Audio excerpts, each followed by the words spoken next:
Okay, ladies and gentlemen, I would like to warmly welcome you on the fourth Open Scientific Seminar about money laundering. My name is Agnieszka Gryszczyńska, and I'm a professor at the Faculty of Law and Administration on Cardinal Stefan Wyszyński University in Warsaw. Moreover, I'm a prosecutor in National Prosecutor's Office in Poland. I wish to warmly welcome you on our seminar. Money laundering. As we know, the development of digital technologies had opened the door to new types and methods of criminal activities. Also, for the money laundering tool, the anonymity in the digital world can easily be used to commit crimes. The cyber laundering is a new form for money laundering, where the perpetrators use the digital platforms for the transfer of illegally obtained assets from the predicate offenses and making them appear to be of legitimate origin. So our today's seminar will focus on the dangers of cyber laundering and the challenges of the fight against it, especially the analysis of the new forms of money laundering. The seminar will deal, among others, with the problems of cryptocurrencies and money laundering. We have 6 members of the cybercrime team presenting their papers at today's seminar. Today, I would like to start with my presentation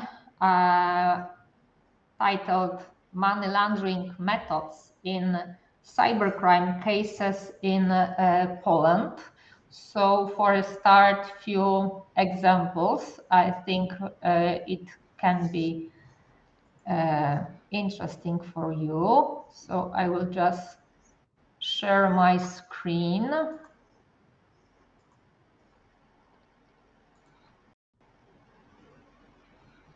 Okay, I think you should see my screen and my presentation. Is it visible?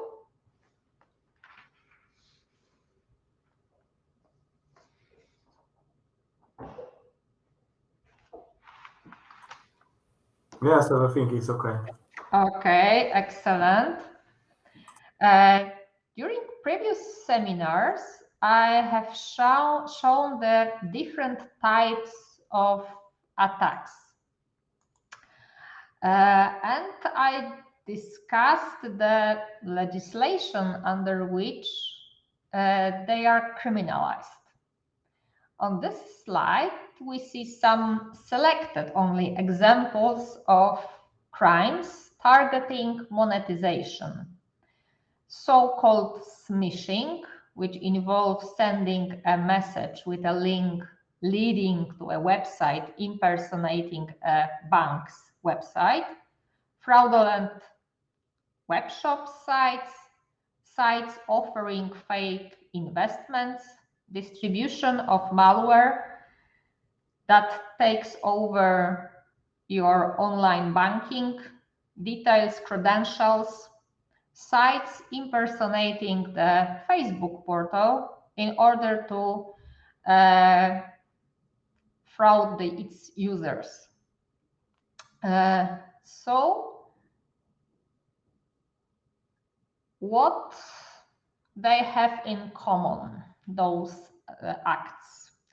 First, we can see divided roles of perpetrators. The aim of the perpetrators is to make a financial gain, so monetization of the attack. Moreover, they need secure transfer of criminal funds, and also the perpetrator would like to pay for products or services needed during the attack anonymously, with the safe means of payments. In a cybercrime cases, we would like to pose a question: why it is so easy to monetize cybercrime, and why it is so difficult to de-anonymizate the perpetrators of cybercrime. The ease with which money is laundered is compounded by the amount of cybercrimes committed against property. This is because, thanks to the bank accounts set up with third-party data, cybercriminals can easily and quickly legalize the benefits of their crimes with a few clicks. This is what I would like to focus on in today's presentation. The practice of laundering the proceeds of criminal activity using bank accounts opened in the names of third parties, so-called money mules, concerns many types of criminal acts. However, in recent years, this method has been used primarily by persons wishing to legalize the proceeds of cybercrimes, including crimes that may be committed without the use of internet or a computer in general, but may also be committed in cyberspace, so-called cyber-enabled crimes, and crimes that can be by their nature can only occur in virtual reality and are conditional on the use of the computer in the broadest sense, so-called cyber-dependent crimes. For the first group, we can include, for example, so-called Nigerian fraud, which consists in extorting money from the victims by impersonating, for example, an investor, a refugee, or a representative of the decreased testator, whose perpetrators use social engineering against their victims, as well as so-called romance frauds, which involve tricking them into believing that they are having an affectionate relationship with, for example, an American soldier or engineer on a contract in Africa or Middle East. This is very common in Poland also, or a fraud related to a sale of goods in online shops or auction sites such as in Poland Allegro, OLX, but also BitBay. The second group includes offenses related to unlawful access to a part or a whole of the IT system or another person or entity, for example, hacking into bank accounts and theft of the funds on the victims. The second group, on the other hand, includes offenses that involve access to the system, but also use of malware. We see a lot of cases with bank trojans, for example, and phishing attacks. Cyber criminals commonly use bank accounts set up with the personal data of so-called money mules. So people who are homeless, addicted to alcohol or psychoactive substances, people in a difficult financial situation, who in exchange for a small financial benefit set up bank accounts and give access to an electronic banking system to other people to legalize funds from criminal acts committed using the internet. This procedure also applies to bank accounts set up by business entities into whose management structures, so-called mules, are introduced and which, apart from existing on paper, do not carry out any real economic activity. Another method used by cyber criminals is the posting job offers on publicly available advertising portals, which is supposed to involve a job offer providing a bank account to receive funds into it and transfer them to subsequent accounts for allowing them to be withdrawn at ATMs through the country or using bleak codes, which is one of the types of mobile payments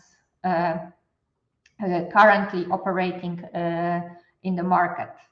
The use of bank accounts to legalize the proceeds of criminal acts de facto stimulates the commission of so-called underlying basic crimes themselves. As you can see on this slide, there is a lot of advertisements, and those advertisements are not from the Tor network. Those are normal websites in Poland when you can find advertisements and offers to buy a bank account. As you know, the bank accounts are not for sale. So, of course, those offers are related to this process of money laundering. So those bank accounts offered here are bank accounts created by using data of so-called money mules. Of course, there are various methods how to money laundering and how to do it if you are a cyber criminal. So there is a lot of, let's say, means like paid safeguards are very often used in Poland also. Cyber criminals are very often use also Skrill or, for example, Revolut cards. Very often we can see also cryptocurrencies transfers. About cryptocurrencies, we have another presentation today, so I will not talk about this. But of course, if we are talking about money laundering, we should also remember that it is money laundering as a service model also. So we can find lots of advertisements in Tor network related to services related to money laundering. So there are special, let's say, perpetrators responsible for money laundering and providing related services.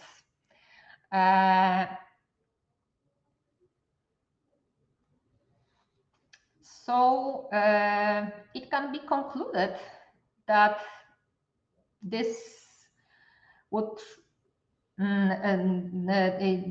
talking about money laundering, we have to remember that this is it is not only stimulating commission of cybercrime. It is a very serious crime in Poland. This is because without further trading in the proceeds of criminal acts and without giving them the appearance of originating from the legitimate source, the perpetrators would not be able to benefit from the fruits of their crimes. Easy access to bank accounts opened for third parties data fuels the spiral of cybercrime, especially all kinds of frauds. So, for example, in the model of a fake online shop, fraudulent activities on auctions and advertising website, or even in, for example, this models related to, for example, producing fake invoices. And of course, hacking of bank accounts and theft of the funds held there also. So if we would like to see, let's say, the regulation related to money laundering in Poland, in Polish criminal code, the offense of money laundering is regulated in the article presented on the slide. The main object of its protection is the proper functioning of the broadly understand that economical turnover, which results inter alia from its inclusion in the chapter entitled Crimes Against Economic Turnover and Property Interests in the Civil Law Turnover. However, it is highly pointed out in the literature that an incidental object of the protection is also the interests of justice and property interests of the persons harmed by the crime from which the funds originate, as well as the property interests of the professional and non-professional participants in economic and financial transactions manifested in the right to conduct honest and reliable business transactions and public order, as the reason for the criminalization of money laundering is to prevent against criminal groups from profiting from criminal activities. The aim of the regulation is undoubtedly to counteract the use of financial system to legalize the gains obtained from all kinds of criminal acts. The criminalization covers not only the actions undertaken by organized crime structures, but also the behavior of individual subjects who, by introducing into the economic turnover the property values derived from criminal acts, in order to legalize them, may be a threat to the lawful and reliable economic and financial turnover. The prosecution of money laundering offenses through bank accounts is very difficult, both tactically and legally, as illustrated by the case law practice. Additional circumstances facilitating money laundering through the bank accounts is the possibility of setting up further bank accounts over the internet in the name of the same person using an authorization transfer made from original accounts. This means that having one bank account with access to electronic banking, it is possible to open several or more subsequent bank accounts and or the other banks for the same person. Bank accounts in other banks which can be used to receive funds after just a few minutes. Of course, it can be used to for the proceeds of criminal acts and criminal acts. So it is a serious problem. Moreover, it is currently possible to open bank accounts using video verification video chat, and so-called selfie method, which requires a scan or a record video of identity card. So as we can see, it is very easy to first open the bank account, and of course, not only bank account, but also an account, for example, on a cryptocurrency market. So it is a serious problem. Going to the conclusion, the lege ferenda modification of the money laundering regulation in Poland should be postulated. So what is the main problem? Maybe if we would like to show an example. For example, the perpetrator has committed 100 fraudulent acts on the online auction site, each to be determined of a different person. So we have, for example, 100 victims and 100 frauds. In these frauds, from these fraudulent acts, the transfers of the proceeds to a bank account held for so-called money mule, and then converts them by purchasing virtual currencies through 10 virtual currency exchangers, after which they transfer them to a mixer or such currencies, and gain performed converted them into, for example, Polish zloty, and deposited them in 5 bank accounts held for 5 different people, money mules mostly.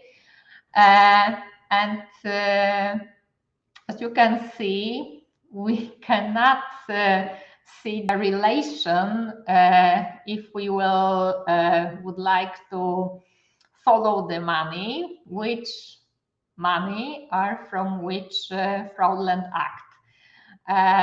So in Polish law, according, it is a problem. The problem that should be solved is the problem that we have to make very detailed findings regarding the underlying offense, including not only its legal qualification, but also the elements of the material side, substantive side.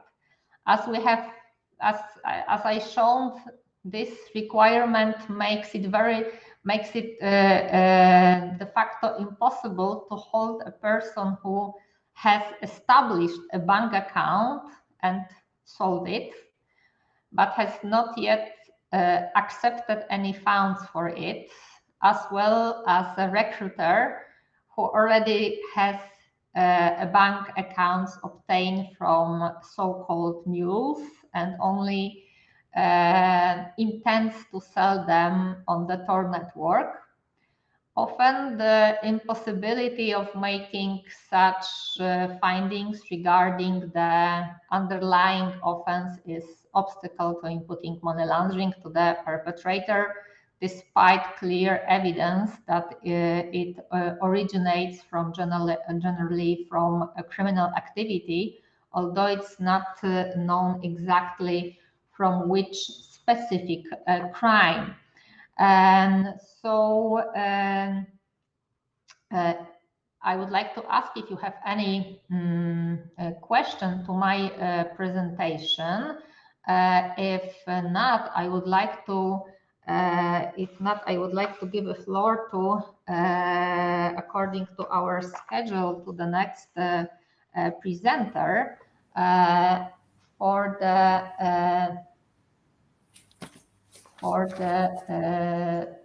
second speech. I would like to ask Ferenc Santa who is Associate Professor at the Institute of Criminal Law and Criminology of University of Miskolc, to present a paper titled Money Laundering in Hungarian Criminal Law and the Relationship Between Digitalization and Money Laundering.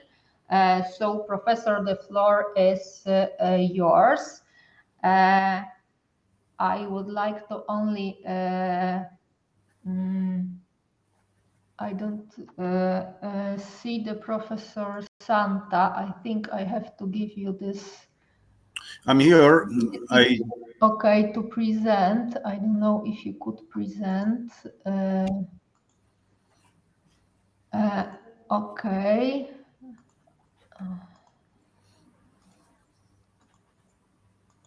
Okay, I think now you could share your screen because you have presenter role on the platform.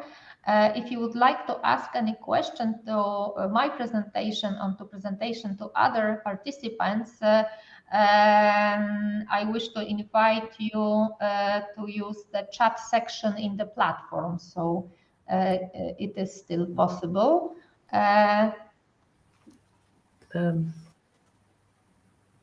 Parents, if you can share your screen. Yeah, Judith, would you be so kind? Yes, but Agnieszka, could you be please presenter function for me? And after that, I can help Ferenc because I have the PPT. Okay. Sorry, because I just changed the presenter role. So, okay, now the Ferenc would be a normal participant, and Judith is the presenter. Yes, Judith, you are presenter now.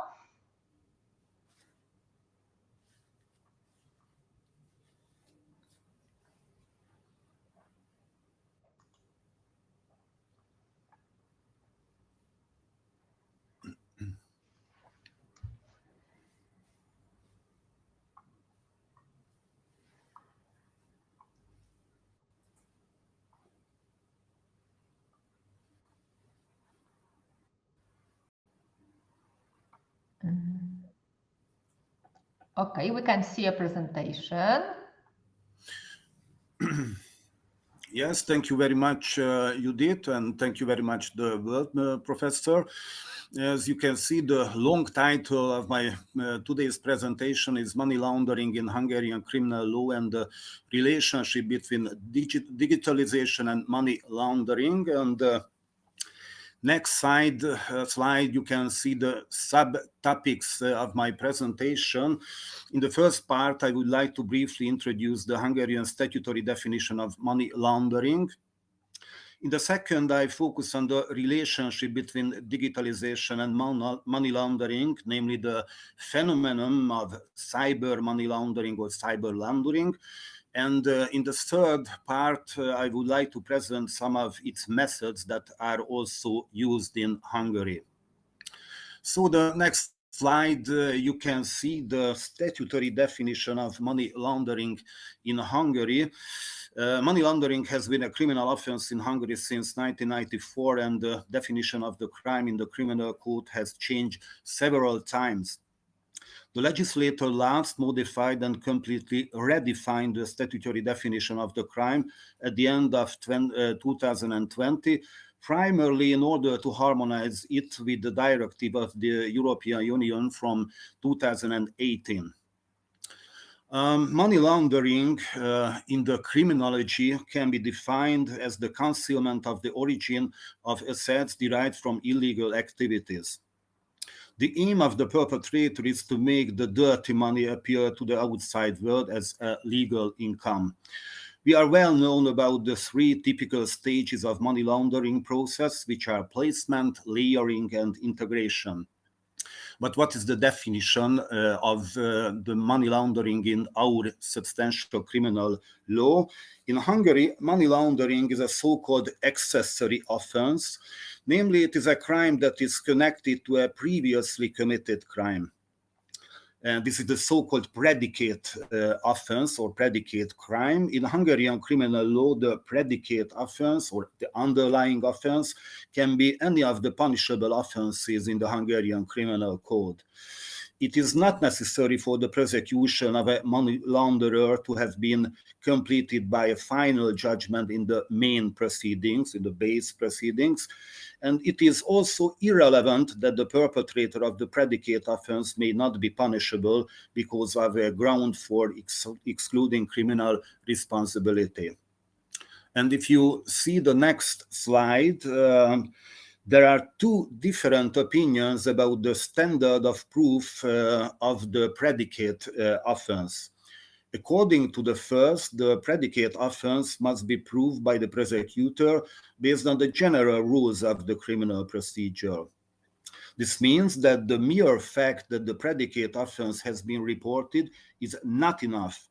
It must be proven at some level, at certain level, who committed the offense, when and where. This approach may mean more work for the investigating authority and even worse prosecution results for the prosecutor office, but my opinion, it is consistent with the guarantee principles of criminal procedure. The second opinion, significantly lowering the standards of proof required on the part of the prosecution. According to this, proving the elements of the predicate offense is in fact unnecessary to be held liable to perpetrator of the money laundering. It is sufficient to prove that the asset was derived from a criminal offense. On this basis, the precise legal classification of the predicate offense and the identity of the perpetrator or perpetrators are irrelevant. May be said, but it is a fact that in Hungarian judicial practice in recent years has tended to follow this approach, this later approach.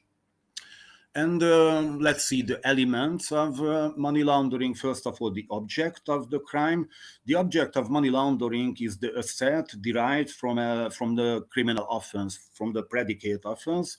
This is to be interpreted broadly and may include movable property, immovable property, securities, property rights, claims, and new types and elements of property, for example, cryptocurrencies. And the next slide, we can see the 4 different cases of money laundering. These are the so-called base cases or simple cases of the crime. The first is so-called material static money laundering, which contain a result. This is a material offense. The result of the offense is that the origin of the asset is concealed or disguised. The conducts of the offense, the criminal conducts, are the concealing or disguising the origin of the asset, the location of the asset, or rights relating to the asset. The second case is the so-called purposeful dynamic money laundering, which is a sui generis preparatory form of the previous case. What in the previous case was a criminal conduct, here is a purpose. The purpose of the perpetrator is to conceal or disguise the origin of the illegal assets. The criminal conducts of this case are the typical acts of money laundering in everyday life and in the financial sphere, namely the taking, concealment, conversation or transfer of the asset, contribution to the sale of the asset, the disposal or use of the asset, and carrying out financial activities and receiving financial services in connection with the asset. It should be noted that in the mentioned 2 cases, the self-laundering, namely the laundering of own money, is also punishable. In that situation, as you know, the predicate offense and the money laundering are committed by the same person. The next slide, we can see the third case of money laundering. This is the so-called abetting after the fact type money laundering. It's a little bit complicated name. Abetting after the fact is a separate crime in our criminal law, which is committed by a perpetrator, for example, who helps the offender of another crime, for example, to escape. This case of money laundering is similar to this situation. The criminal conducts are the same as in the second case, but the purpose of the perpetrator is different. He or she seeks to prevent the confiscation or asset recovery ordered against another person.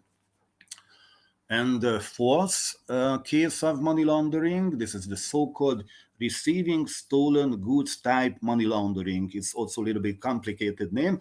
The Hungarian legislator, not respecting criminal law traditions, has incorporated receiving stolen goods, the classic crime against property, which had been a separate offense for 140 years, into the statutory definition of money laundering. The perpetrator commits this case if he or she obtains, conceals, contributes to the sale of an asset, or safeguards, handles, or uses an asset which derived from the offense committed by another person. The aforementioned base case of money laundering are considered criminal offenses if the value of the illegal asset exceeds 50,000 Hungarian forint, but not more than 50 million Hungarian forint, and the base cases are punishable by up to 5 years imprisonment. It is important to note that the fourth case of money laundering also has a form of infraction as administrative criminal offense, because an infraction is committed if the value of the asset is 50,000 Hungarian forint or less. Money laundering is considered a serious offense by the legislator, and therefore the preparatory stage is already punishable. And there are aggravated cases of money laundering, such as if the crime is committed by a service provider as defined in a specific act, for example, an employee of a financial institution, or if the crime is committed by an official, if the offense is commercial in nature, or if the value of the asset exceeds 50 million Hungarian forints. And the last element of money laundering is, of course, culpability. It is important to note that those intentional and negligent forms of money laundering are punishable with less severe penalties for the negligent form, of course. In this case, in the negligent case, the perpetrator is unaware of the illegal origin of the asset, but as a result of his or her negligence. And in the case of intentional money laundering, the offender must be aware of the illegal origin of the asset. And the next slide, you can see, the second part of my presentation, which is devoted to the phenomenon of cyber money laundering or cyber laundering. What it means? What is the definition of cyber laundering? It is a sophisticated form of money laundering that uses the internet and other digital platform to hide and transfer illegally obtained funds. And it can be an interesting question. What are the characteristic features and trends today concerning money laundering, especially cyber laundering? The first is that the volume of money laundering and other financial crimes is growing worldwide as a result of globalization, which makes it easier to move money across country borders. Perpetrators can set up a company, open a bank account, or make a bank transfer in a country where they are not physically present. The second, in the context of money laundering, latency or latent criminality is shown in two ways. On the one hand, the predicate offense is not brought to the attention of the authorities. On the other hand, once the predicate offense is known, the money laundering remains hidden. In the case of cyber laundering, latency is even more significant. For example, in the case of non-personal bank transfers, it is easy for the perpetrator to conceal his real identity. And thirdly, while the traditional financial system is now seriously regulated and effective anti-money laundering mechanisms are existed, online banking and payment services are almost entirely unregulated. The fourth, organized crime is increasingly represented in cybercrime, and the same is true for cyber laundering. And cyber laundering can be considered the engine of online and offline crimes, without which criminals would not be able to use the money they obtain. And the classification of cyber laundering, there are three different views on the classification of cyber laundering. One considers it primarily as a category of cyber crimes and focuses on the technical element. The second sees it as a new form of money laundering, and according to the third position, it is a completely new phenomenon combining elements of cybercrime and money laundering. As I mentioned, there are three stages of money laundering: placement, layering, and integration, all of which can be done with the help of information and communication technologies. Not all stages are present in cyber laundering. For example, there is no need to place because the amount is already online, or no need to layer it because it is in digital currencies. The basis of the cyber laundering is electronic money and the so-called e-payment systems. Electronic money is easier to manipulate than cash and is easier to hide its origin. Illegal cash can be quickly converted into electronic money using e-payment system. And the next slide, and this is the third part of my presentation, some possible methods of cyber laundering. I mentioned six possible methods. You can see use of online banking and payment transactions, use of digital currencies, cryptocurrencies. The third, illegal gambling, online casinos. The fourth, video games. The next, e-trading or e-commerce. And finally, support for foundation, the so-called charity money laundering. First of all, the use of online banking and payment transactions has become the best known and most common method of cyber laundering. Criminals prefer it, likes it, because in many places it is possible to open an account without proof of identity, or even to open an account in the name of the victim using identity theft. The layering stage of money laundering is simple, for example, by placing money in several accounts.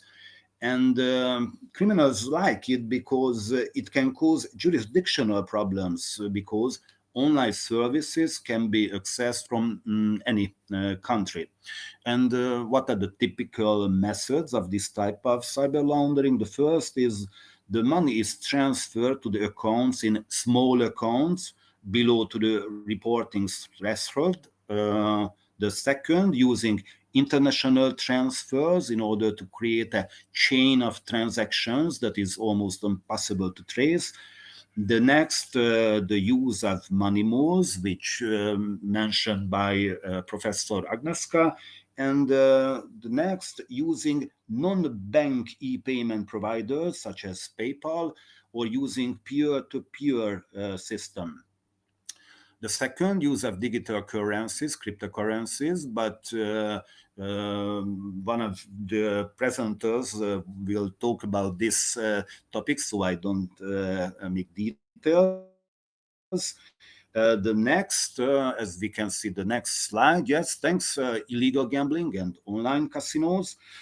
Gambling and casinos have long been a tool for money laundering, whereby dirty money is used to buy chips and then paid out in cash by the casino, making it legal.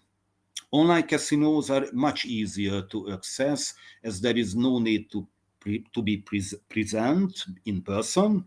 The player is anonymous, the service and the money transfer are virtual.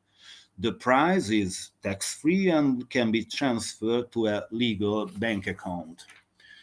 One interesting form of this type of cyber laundering is gambling with accomplices, when two or more perpetrators working together join in the same poker game, for example. The accomplices will then deliberately lose, so the money in the game goes mainly to one player. That money is now no longer linked to its criminal origins. The players will certainly lose some money using this technique, but perhaps they will see this as the price to pay for the clean money. The next method, video games, multiplayer online role-playing games such as World of Warcraft and battle royale games such as Fortnite are very popular today. These games have their own economy and their own currency. Players can earn or buy the currency during the game and can buy various digital goods with the currency. The way of money laundering is that the perpetrators create several different user accounts within the game, which are then used to transfer the game's currency. And in the end, currency stored in one of the accounts is converted into real or digital money, leaving no trace of their activities. And the next slide, you can see the fifth method of cyber laundering. This is e-trading or e-commerce. The largest e-trading providers, such as eBay, Amazon, or in our country, Jófogás, offer millions of users the opportunity to shop daily, to do business with the companies or with each other. This also provides an opportunity for the perpetrators to use the service during the placement and layering stage of money laundering. The simplest method is to use the dirty money to buy and then sell various products so that the purchase price appears to the outside world as legitimate income. A more sophisticated version of this is where the perpetrators operate a fake web shop that does not conduct any real commercial activity and conduct fictional transactions. In particular, consumer-to-consumer trade, C2C trade, is very difficult to control. The flow of money is difficult to trace and can be easily manipulated for money laundering purposes. Methods in the situation, for example, fictional sales and then cash payments, selling goods obtained from crimes, booking trips on Uber that never happen, or booking accommodation on Airbnb in a similar way. And finally, the last method I mentioned, supports for foundations, the so-called charity money laundering. Charities and other non-profit organizations, for example, foundations, are abused for the purpose of money laundering. This is a preferred choice of the perpetrators because these organizations are trusted by the general public and enjoy certain privileges, for example, tax exemptions. And we can see some forms of this type of money laundering. The first is anonymous donations to conceal the origins of funds, overvaluation of donations. For example, perpetrators donate real estate or artwork, artificially inflate the value of the donation. This allows them to claim a larger tax relief while hiding the origin of the fund. And last, the so-called foundation as a front. When the perpetrators create a brand new foundation that appears to be legitimate, but is instead a front for money laundering, this allows the perpetrator to use the foundation's tax-exempt status and reputation to legitimize their illicit funds. Thank you for your attention. Thanks. Judith, thanks your help.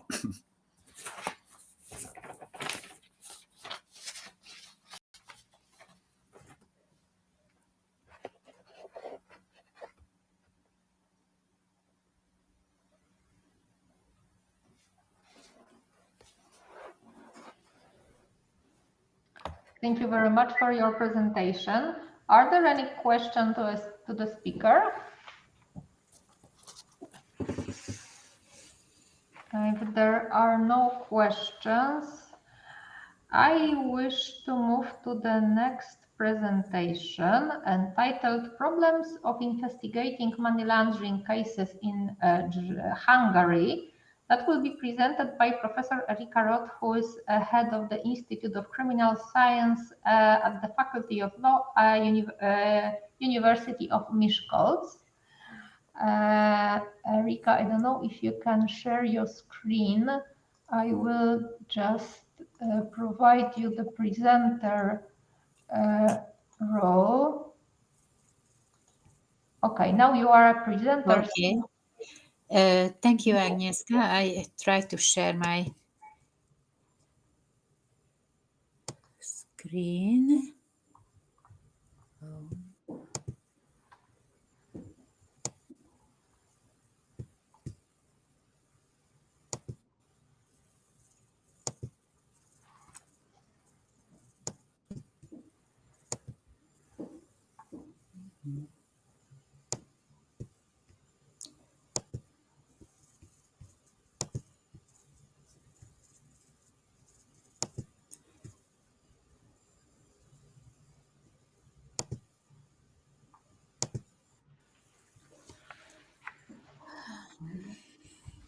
I am working on it. Okay.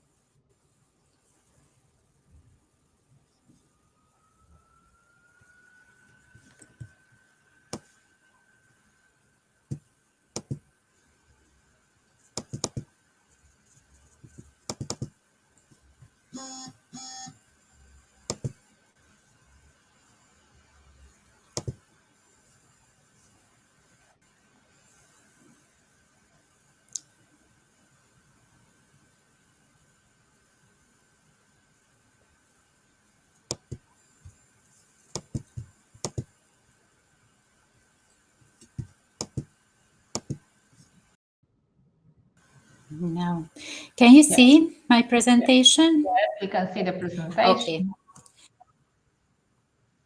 Okay, Thank you so much. And okay, thank you, Agnieszka. As you mentioned, I will speak about the problems of investigating money laundering cases. Not only in Hungary, it is some kind of general problems which I can speak about. And it is very interesting because my presentation is in very close connection with your presentation and with the presentation of Ferenc. Somehow I will repeat your sentences. So in our previous lectures, we all indicated several times that the investigation of cybercrime is associated with above average difficulties. This is particularly true in cases involving money laundering offenses. The emergence of cryptocurrencies such as bitcoins has made the work of investigation authorities more difficult.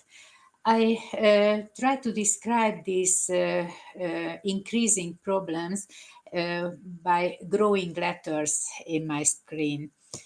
So, what are main difficulties?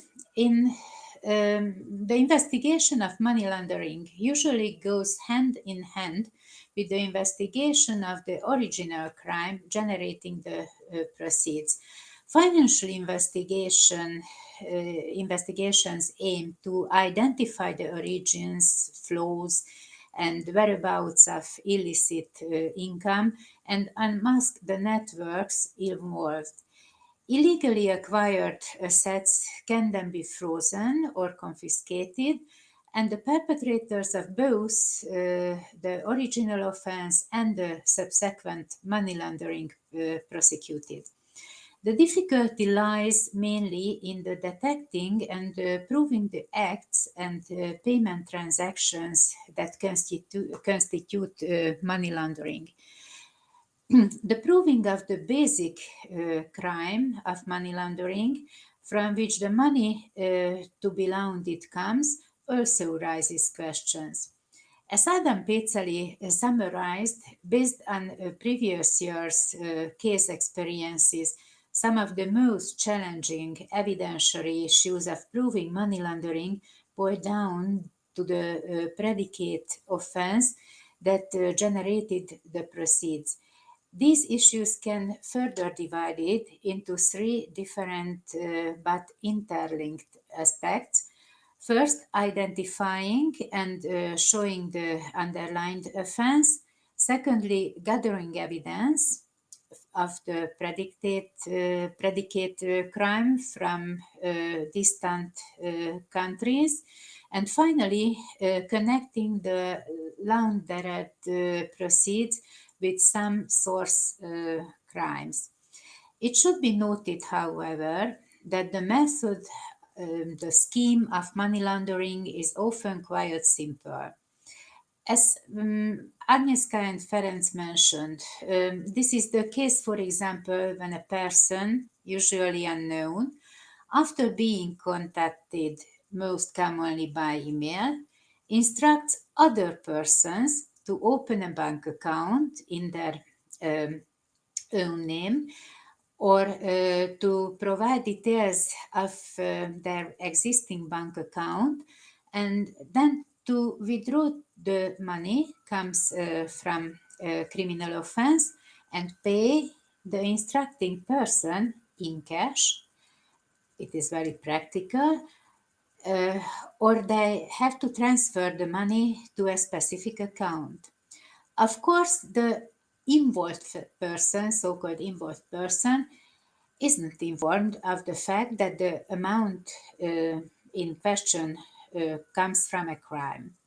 In the case of these crimes, the facts are relatively simple, but identifying the person who sent the money and probably committed the basic crime can be difficult. These involved outsider persons, their name usually carriers their money mules, are usually persons with no criminal record who add their name to the transaction. It means that make their bank account viable for the purpose of transferring money, and they receive for it a fixed and quite high commission. They usually defend themselves by saying that they do not recognize where and from what the money comes from. In such cases, often only the carrier, the money mule, becomes known and punishable. The principal, the intentional perpetrator of money laundering usually remains unknown. Law enforcement authorities struggle with the difficulties of proof, which is indicated by the relatively low number of detected offenses and consequently by the low number of cases that are finally closed. The law enforcement authorities, considering the problems of evidence, especially the public prosecutor, have different options to terminate the proceedings in those cases where the detection has been unsuccessful, when investigation hasn't yielded any results. It is a convenient solution, or the public prosecutor brings charges even in weak cases, assuming the risk of failure. In some cases, the criminal code itself provides for the possibility of terminating the proceedings. In fact, a person who voluntarily reports the offense to the authorities and discloses the circumstances of the offense, provided that the offense hasn't yet been discovered or has only been partially discovered, is not punishable.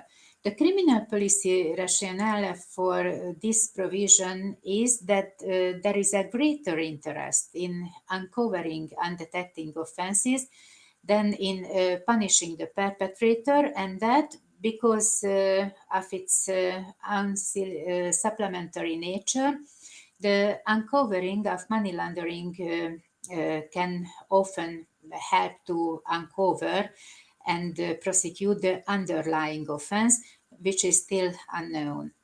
According to the results of research, it was found that money laundering cases are different. It is not surprising for us, both in terms of the basic offense and the way in which money laundering is committed. According to legal practitioners, this seriously complicates the standardization of problems of evidence. As Gábor Nagy wrote, in establishing the practice of judicature, two objectives had to be achieved simultaneously. On the one hand, to enable the authorities to act effectively against the perpetrators of money laundering, and on the other hand, to ensure that the principles of the rule of law are not violated in criminal proceedings.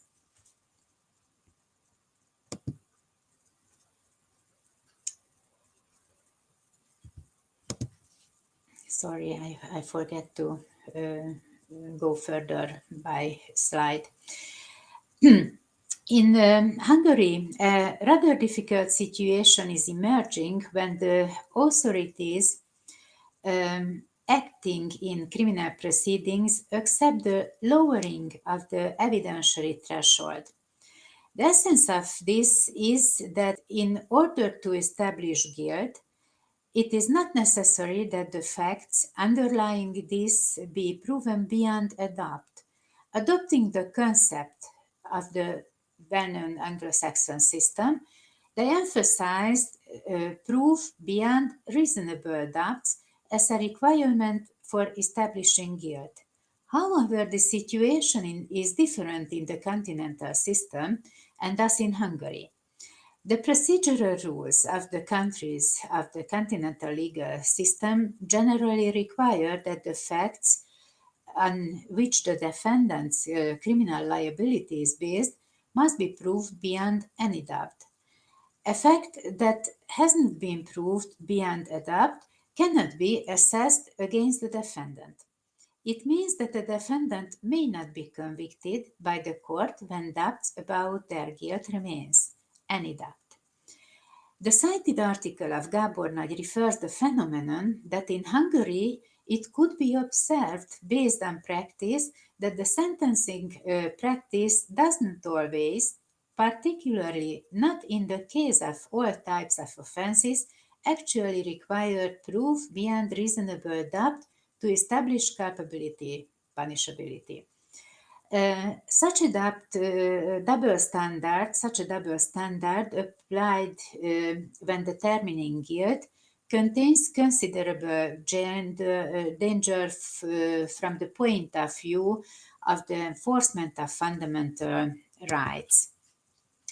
Among the problems arising during the evidentiary procedure, the difficulty of tracing the various financial transactions involved in money laundering should be mentioned.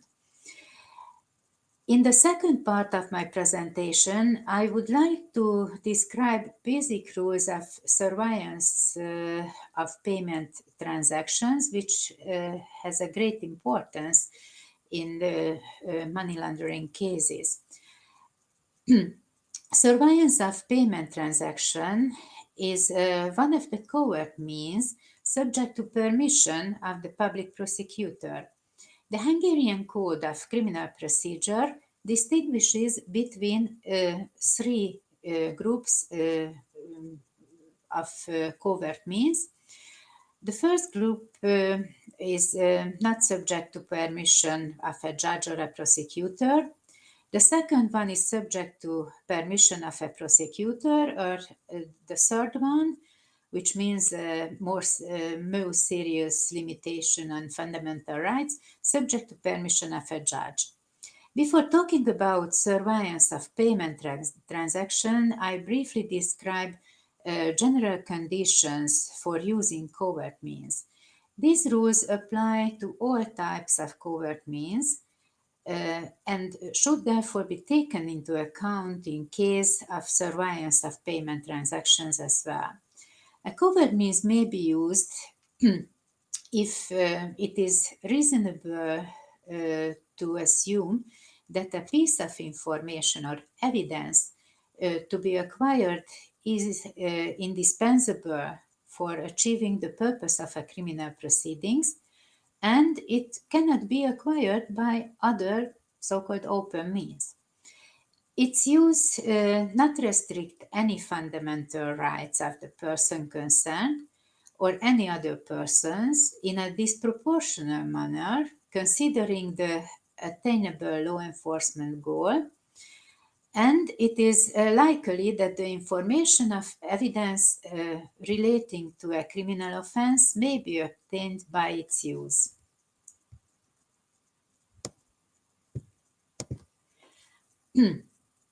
The organization, the authority acting in criminal procedure who is authorized to use covert means may order, subject to permission of the prosecution service, as I mentioned, an organization providing financial service or supplementary financial service to record, keep, and transmit data relating to payment transaction to the ordering entity, to the authority acting in the criminal proceeding during a specified period. The surveillance of payment transactions may be aimed in particular at the recording and transmission of data relating to all payment transactions relating to a payment account or payment transaction meeting predetermined criteria.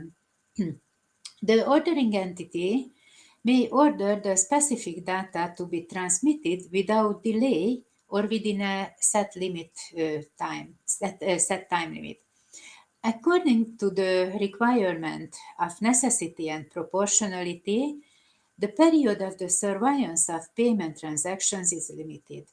It may be ordered for a maximum period of 3 months, which can be extended once for an additional period of 3 months, and this extension is again subject to the permission of the prosecution service, of course. In addition to passive surveillance, the use of this covert means may also include the suspension of the execution of payment transaction for the purpose of evaluating data and intervening in the interests of law enforcement for a maximum of 4 working days, so for a very short time, which may be extended once by the ordering authority with the permission of the public prosecutor for a maximum of 3 working days. The suspension allows the ordering authority to order the surveillance of payment transactions in respect of other service providers or to secure the assets by freezing them if further surveillance of the suspended payment transactions is necessary. During the suspension of the payment transaction, the ordering entity shall examine whether the suspended payment transaction can be connected to a criminal offense. The payment transaction may be more closely or more broadly related to the offense. It is possible that the payment transaction completes an offense in the preparatory or experimental stage.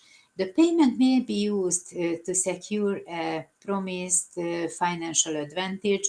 It may also be related in such a way that the conditions necessary or facilitating conditions for the commission of the offense are ensured with the payment transactions. The payment transaction may be part of money laundering related to the underlying offense. It may happen that the payment transaction is related to the crime in a very broad sense. For example, it refers to the whereabouts of the offender. If the suspension of the payment transaction is not necessary, the service provider shall be notified that the payment transaction may be executed. If further follow-up of a suspended payment transaction is necessary, the ordering entity, with the permission of the prosecution service, may also order the surveillance the payment transaction in respect of another service provider, and then it shall notify the service provider, the original service provider, that the suspended payment transaction may be executed. If the ordering authority establishes that the conditions for ordering the seizure or freezing of account money or electronic money involved in the payment transaction are met, he shall order the seizure or freezing. The service provider may execute the suspended payment transaction if the ordering party, the ordering authority, authorizes it, or the period of suspension of the payment transaction has lapsed without a seizure or a freezing order being issued.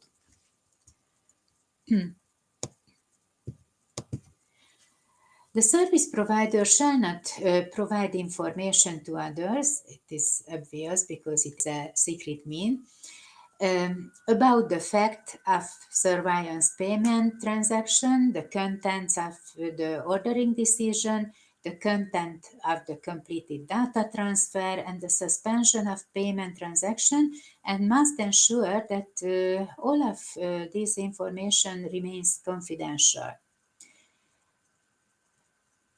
The second option is if the person affected by the surveillance of payment transaction requests information on the proceedings of his personal data, he must be provided with information which does not reveal that his personal data was transmitted for the purpose of the surveillance of payment transaction. For the purpose of fight against money laundering and terrorist financing, competent authorities should be able to follow the use of virtual currencies. But the question is how? The rules for surveillance cryptocurrency transactions as payment transaction are currently not yet feasible. One of the problems is that the payment transaction cannot be suspended, as there is no account holding bank behind the digital money. And according to the rules set out in the Hungarian government decree, the service provider must be informed on the procedure, which is not possible for cryptocurrencies. One author mentioned that by increasing the level of equipment, the efficiency of data collection can also be increased. Effective tracking of cryptocurrency transactions is unthinkable without blockchain analysis software, but currently, as he and as I know, no such tools are available for the police. At the end of my presentation, I would like to say some sentences about latency. The latency rate in money laundering cases can be estimated to be quite high. In relation to money laundering, the latency is twofold, as Ferenc mentioned. On the one hand, the basic offense often does not come to the attention of the authorities. On the other hand, money laundering remains hidden even after the commission of the basic crime that has become known and, in the best case, discovered. In his study, Pashinko also indirectly refers to the high latency rate when he explains that the number of proceedings initiated for money laundering is very low compared to the number of offenses that can be considered as basic offenses. But we know that this would be a very imprecise estimation, since the majority of acts that can be considered basic crimes from the point of view of money laundering do not actually involve money laundering activity. As a conclusion, it can be said that authorities acting in criminal proceedings are increasingly able to cope with the difficulties in the field of money laundering detection, which is also indicated by the increasing number of cases appearing in the criminal statistics. But we have to be careful. We should not overlook the fact that there could be several factors behind these increased numbers, such as strengthening of reporting discipline or legislative changes. As I remember, Judith talked about it in her earlier presentation. So it is only the tip of the iceberg concerning problems of investigation in money laundering cases, but the time limit allow me to speak about these problems only. Thank you for your kind attention. Thank you very much, Erika. And with your last slide, the next presentation is referring to, because the next presentation is about cryptocurrencies. Problems of cryptocurrencies and money laundering, Professor Rafał Wielki. So Rafał, the floor is yours about money laundering and cryptocurrencies. We had slides in previous presentations, so this problem is really visible.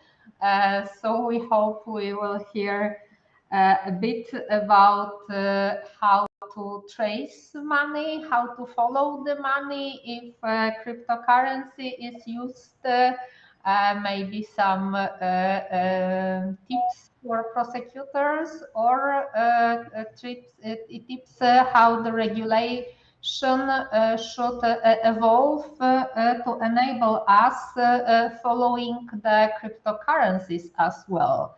So Rafał, the floor is yours. Thank you very much, Professor. Today I will try to say something about cryptocurrencies and money laundering. In fact, I haven't focused in the first place about investigating cryptocurrencies, but I think that in the future I can say something about this. Just please give me a tip if my screen is visible. Yes, we can see your presentation, so everything is okay. Okay, thank you very much. Well, many researchers were asking themselves whether cryptocurrencies can be used for criminal transactions, as well as the scale of this phenomenon and whether it can affect the most serious forms of crimes, such as, for example, terrorism. Well, there is no denying that such a linking of cryptocurrencies with criminal activity appears relatively often among many cases, most often with regard to most popular cryptocurrency, that is Bitcoin. There was a very interesting, extensive study in, I think, 2019, conducted by Australian-Latvian team of researchers that provides a number of explanations for this issue. Some of the study's conclusions are of particular curiosity. Why? Because almost 1 in 4 of Bitcoin users have been linked to criminal activity. Almost 1 in 2 of all Bitcoin transactions were linked to criminal activity.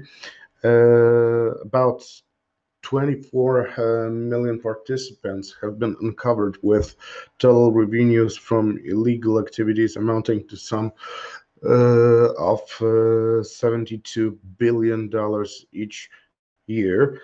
And what is the most important, Bitcoin's high value has been linked to its use for criminal purposes, which was confirmed by fluctuating rates after a high-profile law enforcement successes, where cryptocurrencies were in the backdrop. This data requires some clarification, I think. The large number of users associated with criminal activity may be related to the fact that one criminal can have multiple virtual identities. This is somewhat peculiar to the internet. After all, no one is surprised that one person can have, for example, several email addresses. The very high percentage of transactions linked to criminal activity probably originates in large part from some specific modus operandi of the perpetrators, because criminal transactions are very often broken up into smaller repeated transactions, which reduces the likelihood of detecting this whole criminal procedure and the possibility of linking the transaction to a specific person. Very similar modus operandi is sometimes used in cash money laundering, as transactions of smaller value are recorded differently and allow bypassing some control mechanisms. Fraudsters very often resemble funds in a company behave similarly. I mean, investigative practice is familiar with many cases of accountants who derived millions of dollars through numerous side transactions to their own accounts, which were worth only a few dollars per one. But the reflections on money laundering using cryptocurrencies are interesting for at least two reasons. First of all, according to former chief of Europol, Rob Wainwright, in Europe it was about 3 or 4% of money laundering operations worth about $5 billion originated in cryptocurrencies. Quite a large group to the view that adheres to the view that cryptocurrencies are a major threat to the security of excuse me, financial trading. There is also the other side of the coin, namely, many research groups see cryptocurrencies and blockchain technology as an opportunity to fight money laundering and some other crimes like corruption. So let's try to consider this problem by addressing both points of the view. Essentially, three elements money laundering can be distinguished. That was already mentioned, but just to realize how it looks. The first element is placement, which involves the physical movement of currency or other funds obtained from criminal activity to a location that does not arouse suspicious of law enforcement. Very often we say that these are traditional financial institutions. Once this condition is met, the necessary is laundering, the purpose of which is to obscure the trail of the real origin of the funds. and it usually occurs by making multiple transfers of money to accounts in different banks and countries. And the final element of is integration, which is de facto the process of legalizing funds. So this is a money laundering scheme, and can we use the scheme with cryptocurrencies? Of course, yes. In terms of risk, it's pointed out that cryptocurrencies can be used in all phases of money laundering.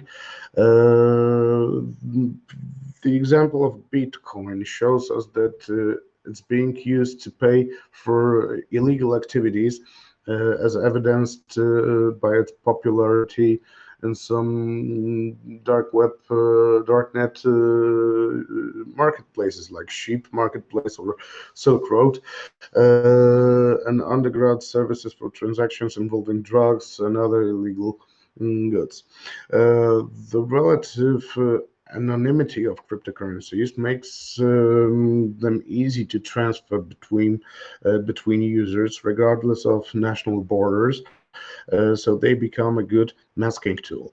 And some countries are beginning to treat cryptocurrencies as a legal tender, hence new opportunities for integration. Well, indeed, criminals need a solid money removal strategy to legalize the proceeds of criminal activity, removing the risk of being linked to that activity, and cryptocurrencies can sometimes help with this. Money laundering using cryptocurrencies often occurs through the use of mixing services, which are excellent technical details of some mechanisms that can be found. Money laundering using cryptocurrencies is possible and is highly likely that criminals are interested in such an activity. At the same time, it's pointed out that this issue of relative anonymity, but also the large possibility of significantly reducing the costs of money laundering is the another reason to do this, because money laundering by cryptocurrencies is much cheaper. This is perhaps one of the most interesting findings on the subject of money laundering and cryptocurrencies, as money laundering is rarely looked at through the prism that, in fact, the service provided by criminals comes at a price. It's also worth to mention some other studies were pointed out some basic features of cryptocurrencies in the form providing relative anonymity is proven to be a key weapon against anti-money laundering procedures. The frequent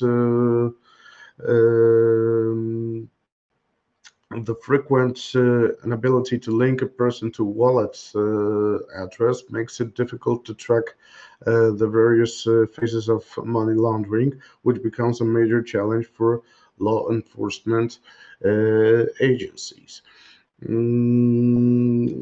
But let's leave for the moment this topic of money laundering, and let's consider the issue of cryptocurrencies' connection to the issues of some other crimes related to money laundering. For example, it could be corruption. Looking at the problem from some broader perspective, many countries are discussing possible legal regulation of the area of digital tokens, cryptocurrencies, or blockchain technology, leaving aside completely the rightness of otherwise of such a solution. It will also increase the risk of current practices in the area of cryptocurrencies, as indeed in any other zone of social life. There are people acting with some intent, as well as fully harmless to other individuals. And groups using cryptocurrencies for criminal procedures are bound to be interested in the legislative process, trying to influence politicians, often corrupting them so that their existing interests are not affected by regulations. Any lawmaker, when decides to regulate the market, should provide for such a possibility, because this is a big risk when the law is being made. There is also something interesting about cryptocurrencies and corruption, because we can consider if cryptocurrencies can be useful to crime prevention. Perhaps somewhat paradoxically, cryptocurrencies and blockchain technology are even seen as an opportunity to combat corruption, crimes, money laundering, and so on. That was noticed by Transparency International, I think, in 2018. The blockchain technology has a very strong anti-criminal potential. When looking at the potential of blockchain technology and anti-criminal efforts, it's important to separate it from Bitcoin and other cryptocurrencies.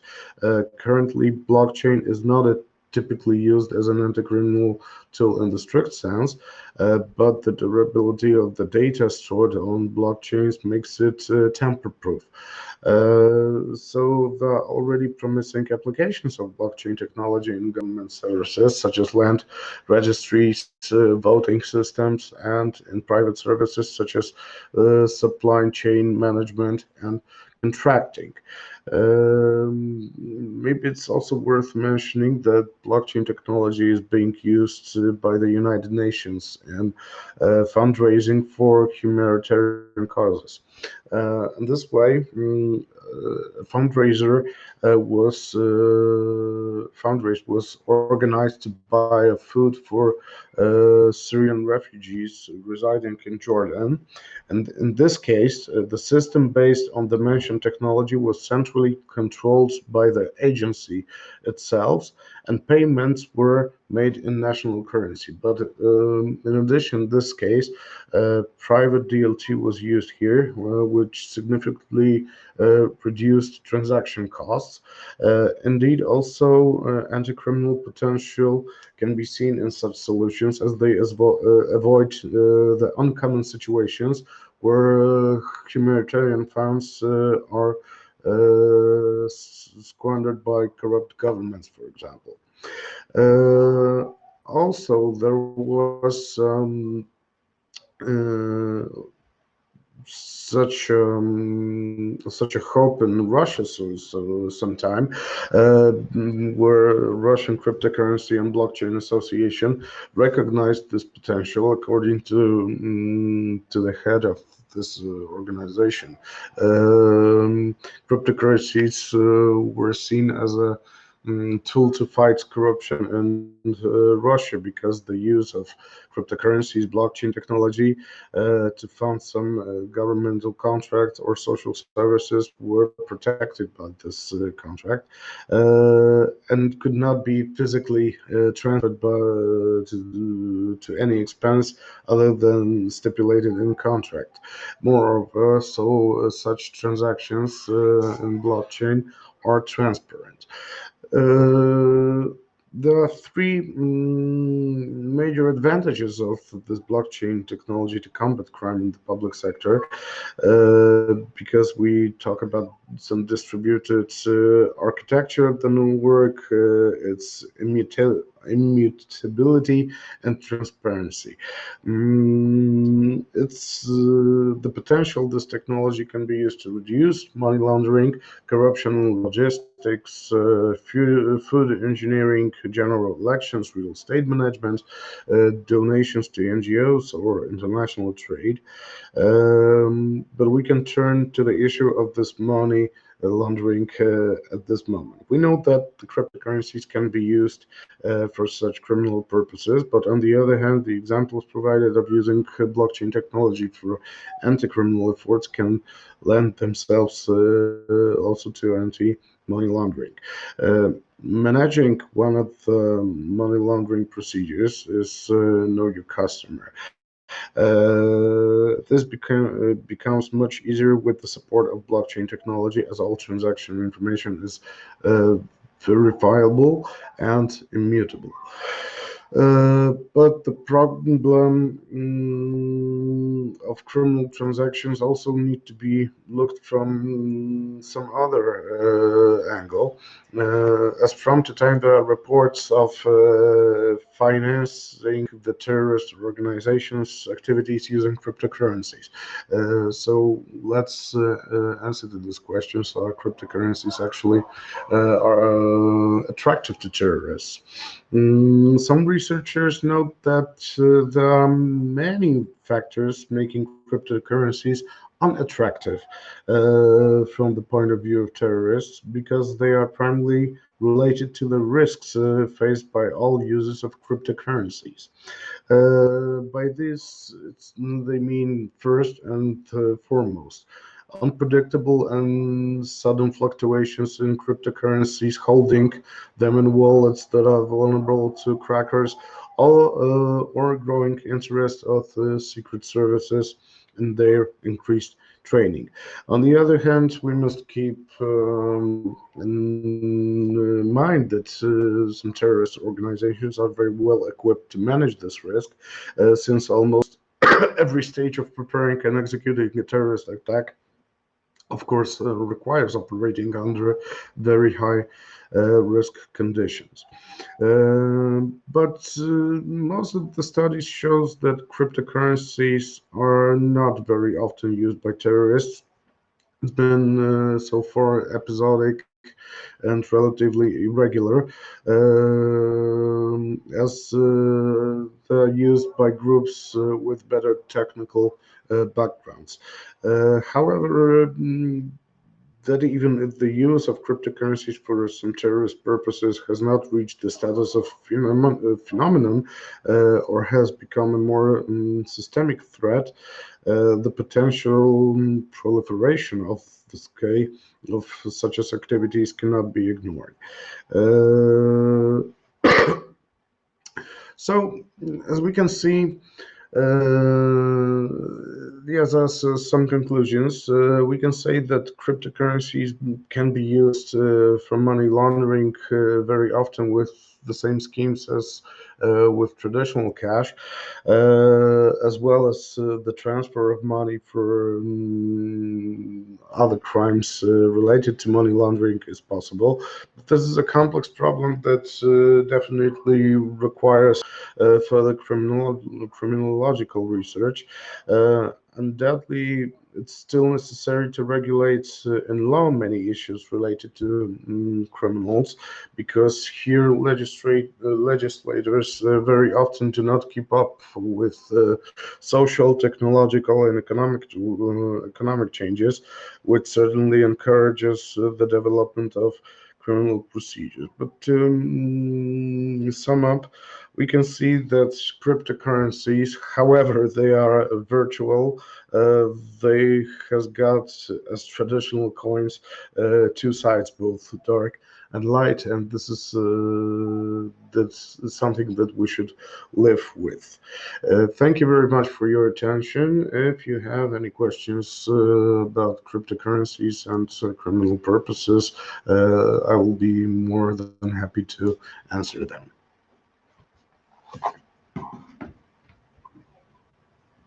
Rafał, for your presentation. Are there any questions? I don't see any. Okay, I will send you a link to a short film about this week's realization, one of the cases in Poland. Of course, it is a very interesting case. Because in Poland we had bulletproof hostings, of course, paid also using cryptocurrencies. And it is quite interesting and a big case because also we have related proceedings in other countries. And of course, also United States of America were interested in for example, seizing the servers and seizing the domain of this bulletproof hosting. This bulletproof hosting was provided by Polish citizen that were arrested. That was arrested 2 days ago.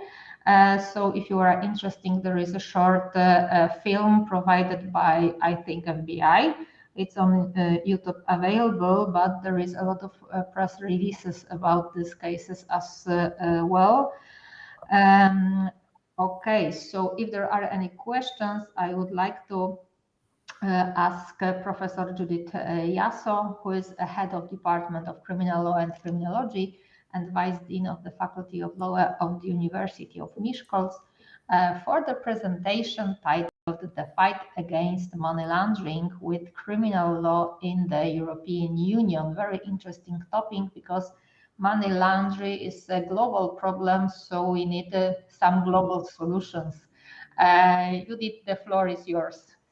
Thank you very much. Could you hear and could you see my presentation? Yes, we can see your presentation. It is too small or it is okay? We can see also all the slides. So if you could provide slideshow, it would be might be more effective to watch. Okay. Okay, thank you very much. Now we can see the slideshow.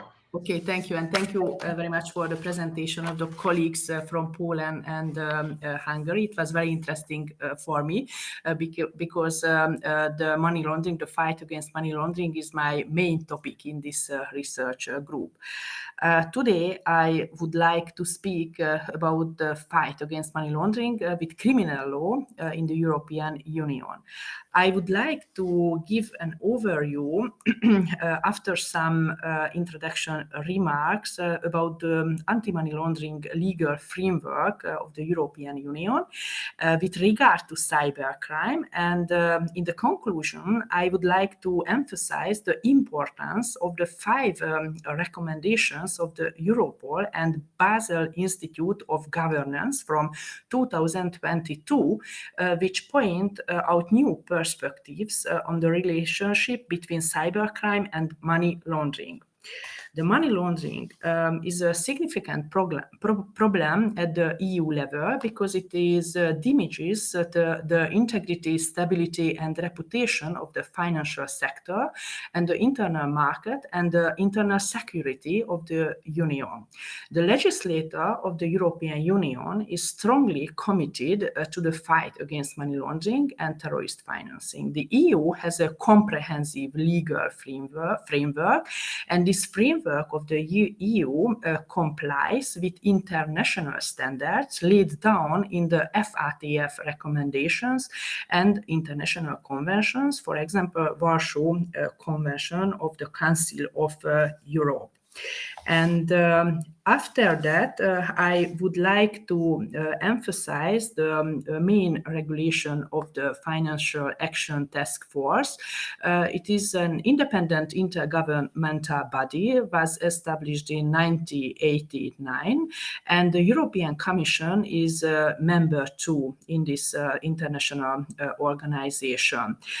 This organization develops and promotes policies to protect the global financial system against money laundering, terrorist financing, and the main important document of FATF is the 40 recommendations. The last updated in February 2023. And on the other hand, the Warsaw Convention, Convention of the Council of Europe, is the most comprehensive international convention on money laundering, and it includes not only provision related to money laundering, provisions on asset freezing and in connection with international cooperation.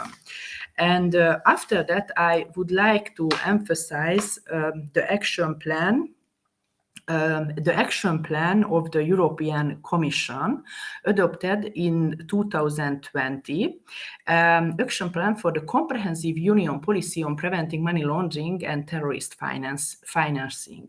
The action plan builds on 6 pillars, and these primarily cover preventive measures, but also affect criminal law too. As I mentioned in my previous presentations, the European Union's anti-money laundering policy is basically based on 2 pillars: criminal measures and criminal measures. And there are 5 anti-money laundering directives. In force is the 4th anti-money laundering directive from 2015, amended in 2018, which regulate the preventive instruments against money laundering. Their primary objectives is to prevent the financial sector from being used for purposes of money laundering by requiring customer due diligence obligation and reporting obligation. And it is important to underline the scope of the directive now cover all crypto asset service providers, and the main important regulation is from 2023. The means of criminal law directive from 2080 on combating money laundering by criminal law complement and reinforce the preventive measures and enabling more efficient and swifter cross-border cooperation between competent authorities. And what is the measure for these aims? Established repressive measures of combating money laundering and terrorist financing, and give minimum standards for criminal offenses and sanctions for national legislator. It is the main important document about harmonization of the definition of money laundering in the member states. And after that, my 2 main questions today: if cybercrime can be predicate offense of the money laundering, and if crypto asset could be object of money laundering in accordance with the EU criminal law legislation. The aim of presentation is to highlight the main provision of the 6th anti-money laundering directive. The criminal law directive contains the repressive measures as mentioned, and on the other hand, it must be underlined there are another directive, the PIF directive, also contains regulations in connection with money laundering. And after that, some words about predicate offenses. The directive first sets out the definition and the predicate offenses of money laundering. But it must be emphasized the directive. There are 2 directives. One directive is for the preventive measures and one directive for the criminal law measures. And both directives contain definition about predicate offense, but not the same. The general rule is similar in both directives. All offenses could be predicate offenses when the punishment is maximum of more than 1 year, or there are some member states of the European Union in where minimum punishment is established in the criminal code, and in this case the minimum of more than 6 months. The crimes must be a predicate offense of money laundering. But both directives contains a catalog of crimes of predicate offenses, but it is not similar. You can see the serious crimes categories contained in the preventive anti-money laundering directive only 5 categories of crimes, or and criminal law directive is much more detailed. You can see more than 20 crimes are described in this directive. And I would like to emphasize the cybercrime is in this catalog, in contrary to preventive directive. And the European Commission recognized the importance of action against cybercrime, and therefore named in separately among the list of predicate offenses. Computer crime was the only area which is not listed in the categories of offenses in the 40 recommendation of the Financial Action Task Force and the Warsaw Convention. And there is in the Warsaw Convention a very important approach, and it could be useful for the legal practice too. Namely, the explanatory report of the Warsaw Convention describe to facilitate prosecution. The drafters of this convention pointed out the importance for prosecutors not to have to prove in a money laundering prosecution all the factual elements of the specific circumstances, predicate offenses, if the proof of the illicit origin of the property could be come from any other circumstances. And I agree the opinion of a prosecutor from Hungary, Péceli Adam. He described this is the most important added value of the Warsaw Convention. And EU legislator use the same regulation in the anti-money laundering directive by means of criminal law. And the second question is the property.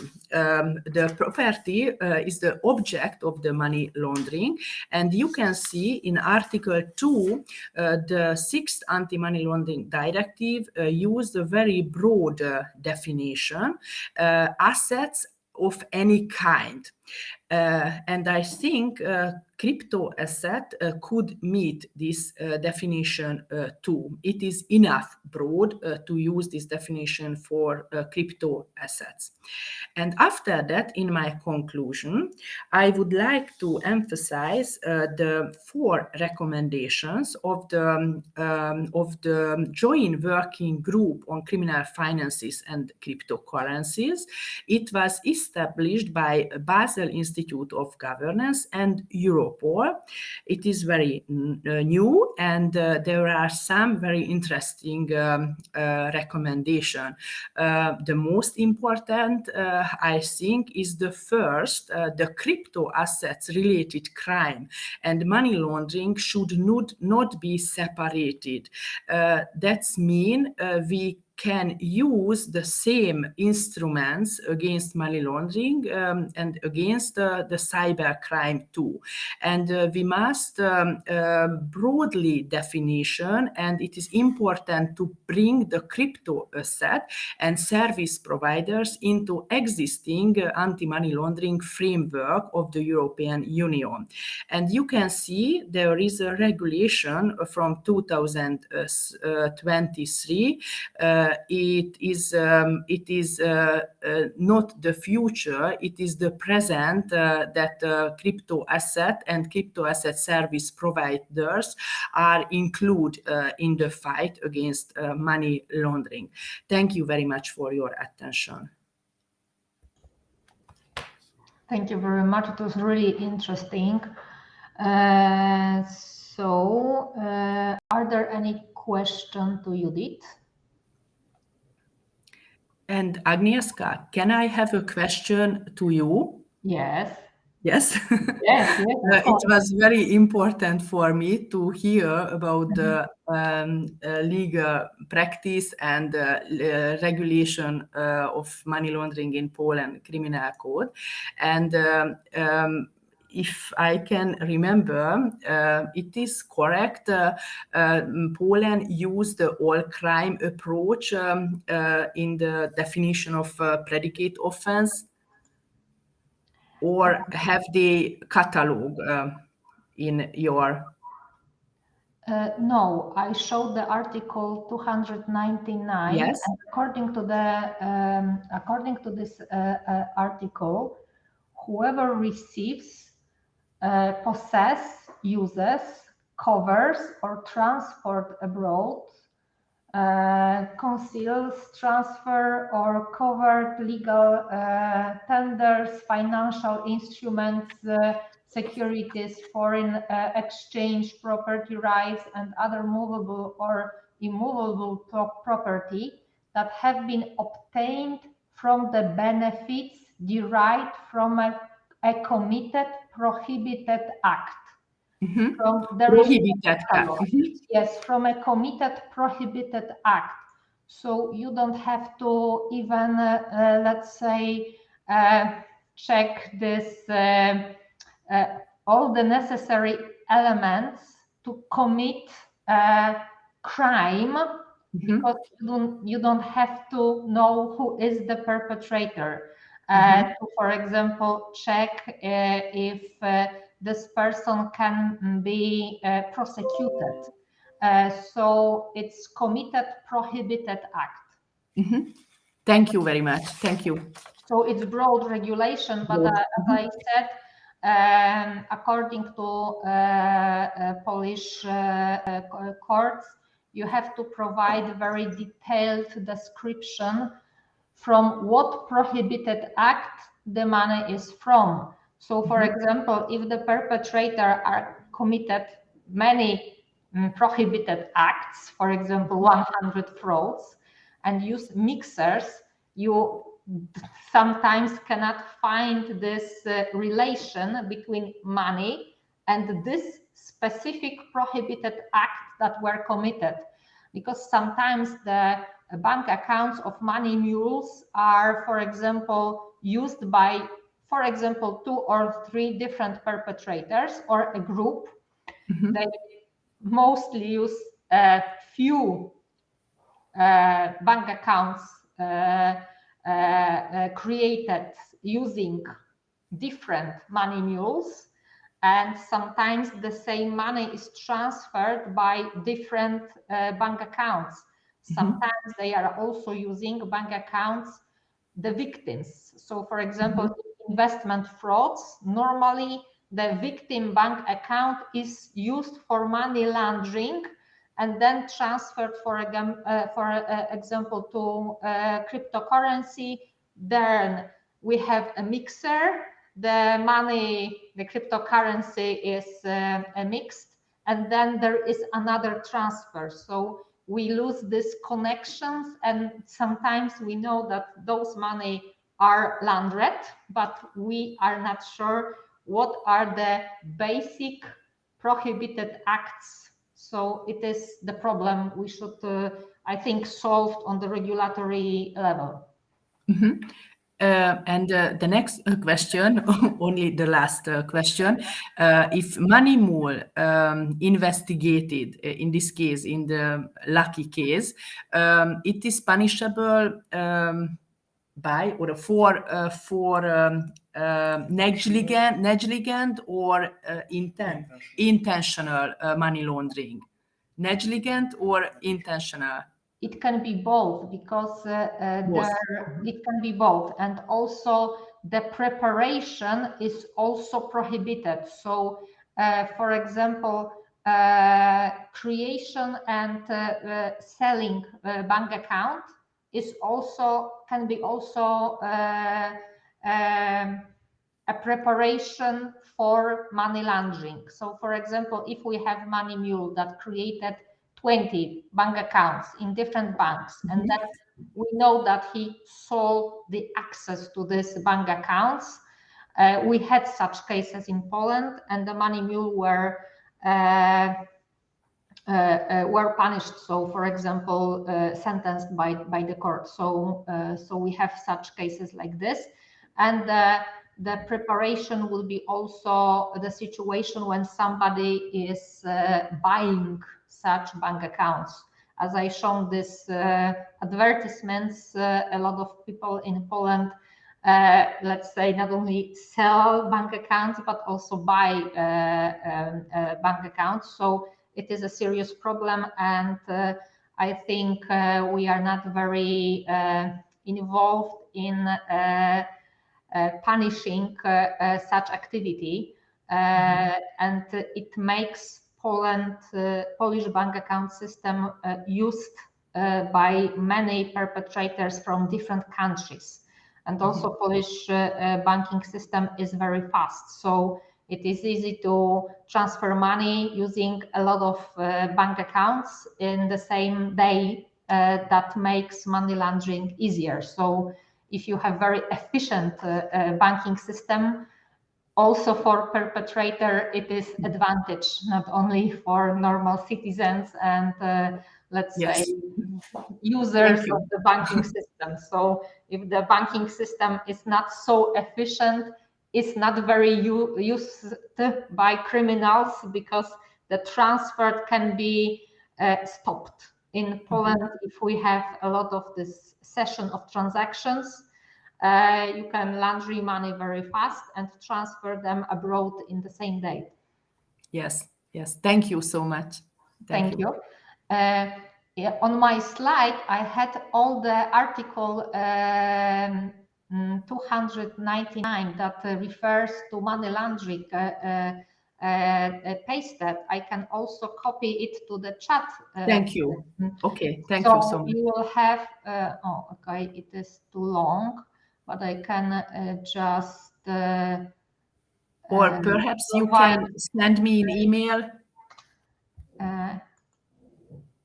I think it can be, okay, I will copy it in the chat platform, but also I can provide you English version of the Polish penal code, because it's available, maybe not 100% actual, because there were some changes, but this article didn't change nowadays, so it's okay. Okay, so I will send you the English version of the Polish criminal code. It can be useful for you. Okay, so if there are any other questions, we have the next presentation will be provided by Piotr Burczaniuk, representing Department of Theory and Philosophy of Law of the Faculty of Law and Administration of Cardinal Stefan Wyszyński University in Warsaw. And the presentation we can see is blocking services in the gambling sector in Poland and its relevance to anti-money laundering in this area. Money laundering in video games is a very interesting topic. I read thesis about this, and here we have also gambling sector, so it's also used, the gambling sector is also used for money laundering. So Piotr, the floor is yours. We can see your presentation, so everything is okay on that field. Thank you very much, Professor Agnieszka. It's not only about the video game, but also about all gambling sector. Today I will tell you about the blocking services in the all gambling sector in Poland, and its relevance to anti-money laundering in this area. Starting this speech, it is necessary to explain the choice of topic. In this regard, it should be emphasized that the Polish law of 2018 on AML and terrorist financing, which implementing the European Parliament and Council Directive for 2015, number 849, establishes as many as 27 different groups of obligated entities. Each of these entities provides financial services that may be subject to blocking under AML procedures. From such a large spectrum of sectors, I chose one area, the online gambling sector. This choice was quite evident. On the one hand, it analyzes the FATF indicators that this area is currently one of the most vulnerable to money laundering. At the same time, in this area, Poland has had solutions related to blocking such services since 2017. This 6-year period of operation of this regulation also allows drawing conclusions on their effectiveness. The cited FATF analyses and statistics show that the gambling sector is perfectly adapted to laundering criminal money. This is because the industry covers a wide range of businesses, such as casinos, both physical and online, as well as slot machine clubs, poker rooms, and sports betting services organized both physically and online. These operators carry out large and fast transactions, often only in cash. At the same time, this is an industry that is growing exponentially. In 2022, the global gaming sector generated record revenues, reaching an estimated value of $1 trillion, including an estimated $280 billion in the United States alone and nearly 109 billion euro in Europe. The global value of the online gambling sector alone is expected to reach more than $93 billion by the end of this year. The global gaming sector is estimated to reach a size of $1.4 trillion by 2014. Turning to the practical aspects of the gambling sector's vulnerability to money laundering risk, it should be pointed out that, as described in the AML doctrine, each phase of money laundering, about which we discussed a lot about today, is open to this risk. Thus, in stage one, placement, which as a reminder consists of the incorporation of money from an illegal activity into a legitimate financial institution or businesses providing legitimate services unconnected to the illegal business. In online gambling, for example, this could be a player depositing money into his gambling account using prepaid card purchase with cash. In the second stage, known as layering, which as a reminder involves carrying out a number of financial transactions with the aim of moving them away from the illegal source in order to make them more difficult to trace. In online gambling, this may involve, firstly, placing low-risk bets, often with only part of the deposit money. Secondly, so-called gambling with partners, where the money Roger joins a virtual table, example playing poker, being in agreement with partners who intentionally lose so that the money in the game goes to only one player. Thirdly, the so-called gambling for goods, where the buyer and seller of illegal goods, for example, drugs, participate in the same game. Through the game, the buyer transfers goods to the seller, who then takes the money in exchange for the transferred goods. A gambling account here works similarly to a bank account.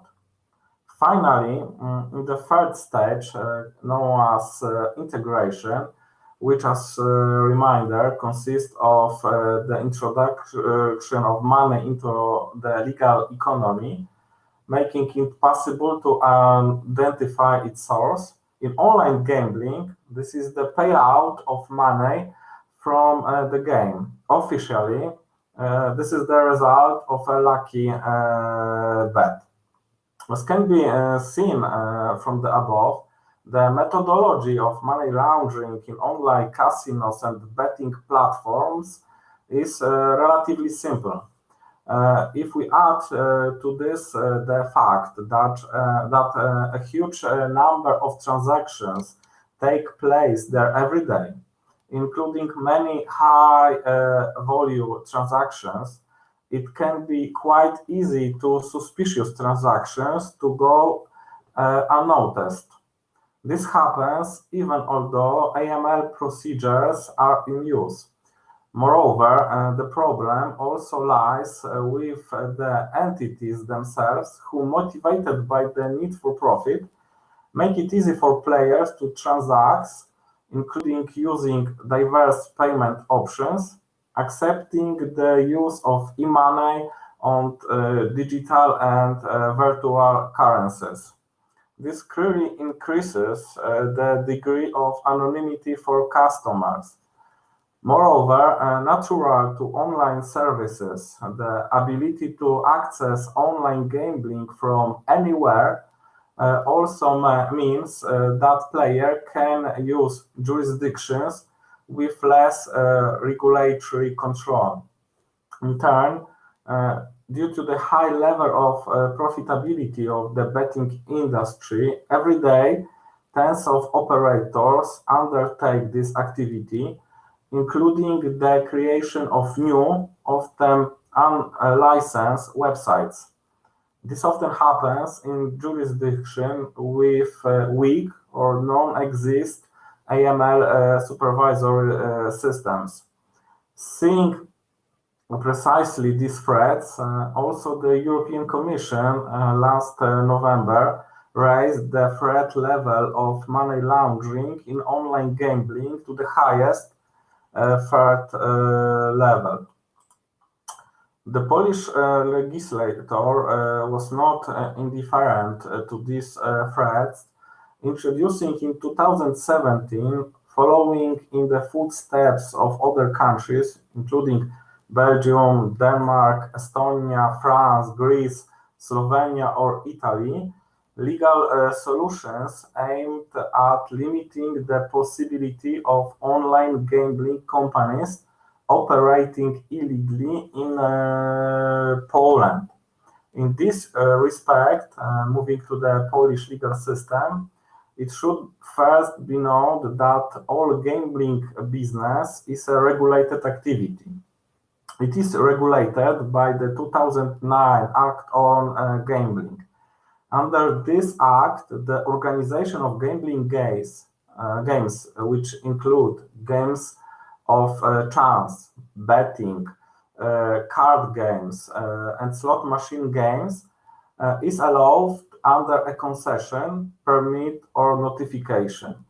At the same time, the organization of gambling over the internet, with the exception of betting and promotional lotteries, is covered by a state monopoly. The organization of betting over the internet requires a license from the Minister of Finance. The organization of promotional lotteries over the internet is only possible with a permit from the Director of the Tax Administration Chamber. Already in 2011, a number of rules were introduced in connection with the conduct of gambling over the internet, including, firstly, the use for such game only of website whose national top-level domain is assigned to Polish websites. Secondly, archiving obligation covering data exchange during the game and ensuring the security of such data. The Act also introduced a clear prohibition on participation in gambling games arranged over the Internet by entities that arrange gambling games over the Internet without the required license. Such activities are punishable by administrative and criminal penalties. Under the Gambling Act, a participant in a gambling game organized without a license, without a permit, or without notification is subject to a fine of 100% of the winnings.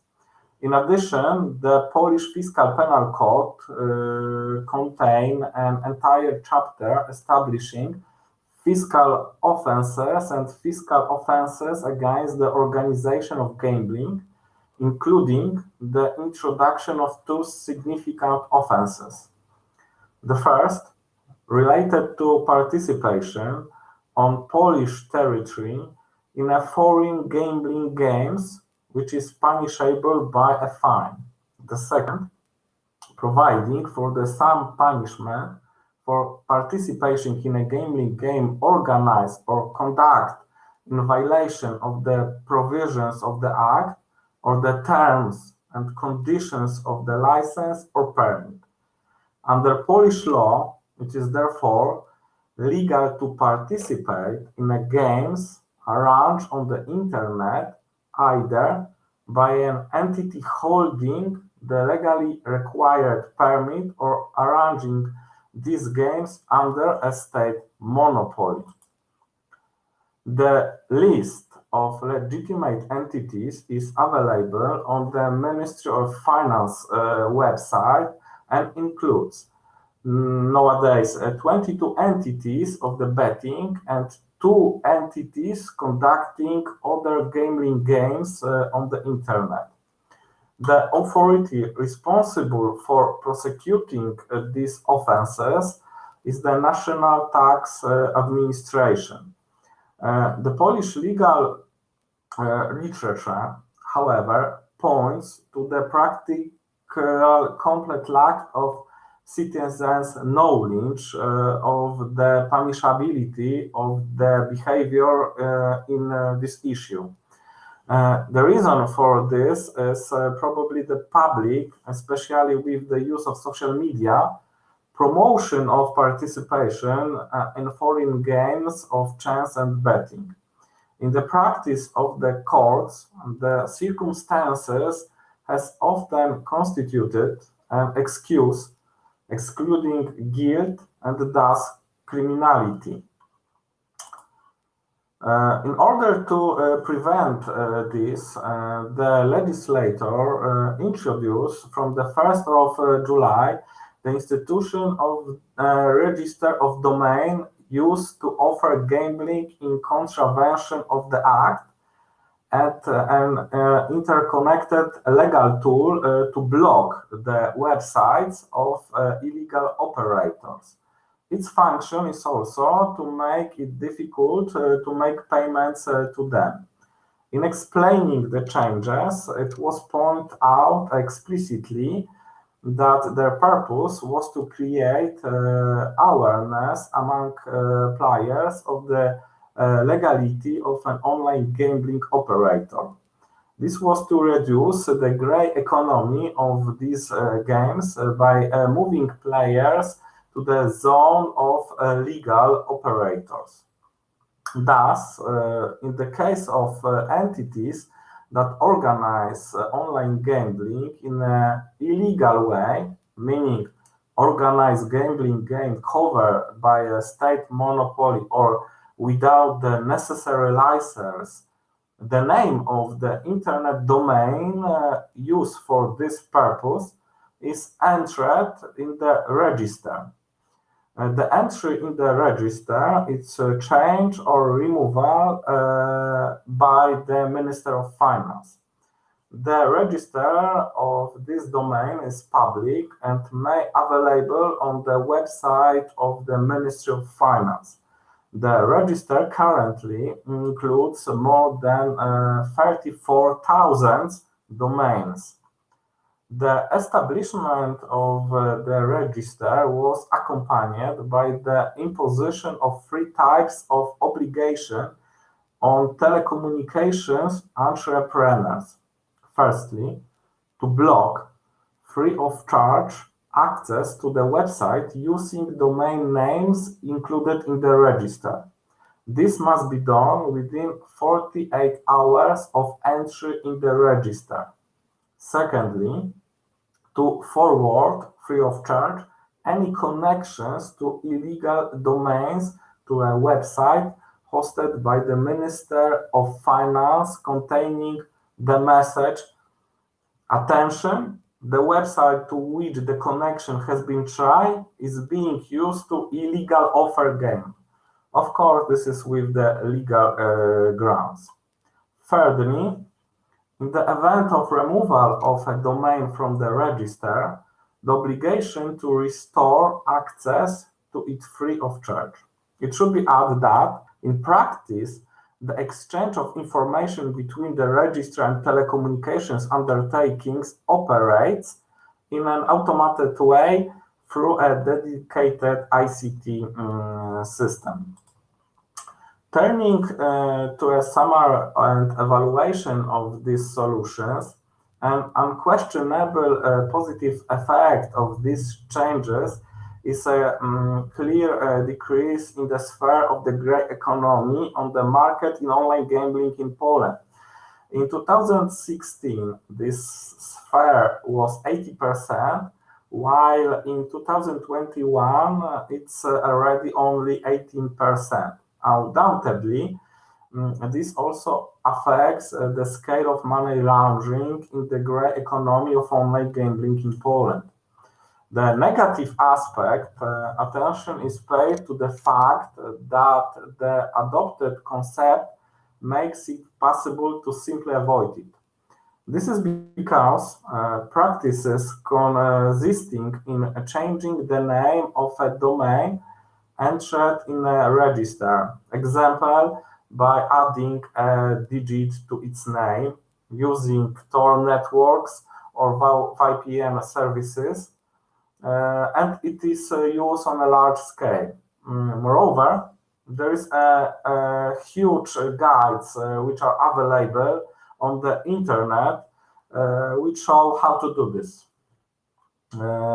However, it should be noted that ongoing work is developing technology based on artificial intelligence to help uncover such activities.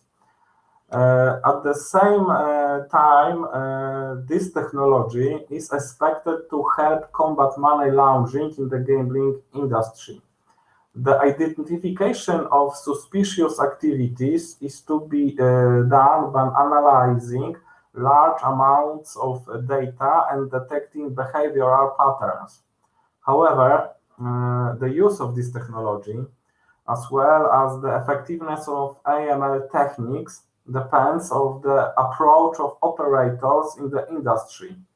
Indeed, there are known examples of for example, casinos that have successfully implemented this technology. On the other hand, the cost of its implementation and the potential for false alarms may be an inhibitor to wider use. The lack of interest in this type of solution by entities that prioritize profit over AML procedures is also evident. Therefore, the use of such technology should be combined with other regulatory measures and, above all, human oversight and supervision by state authorities. Thank you very much.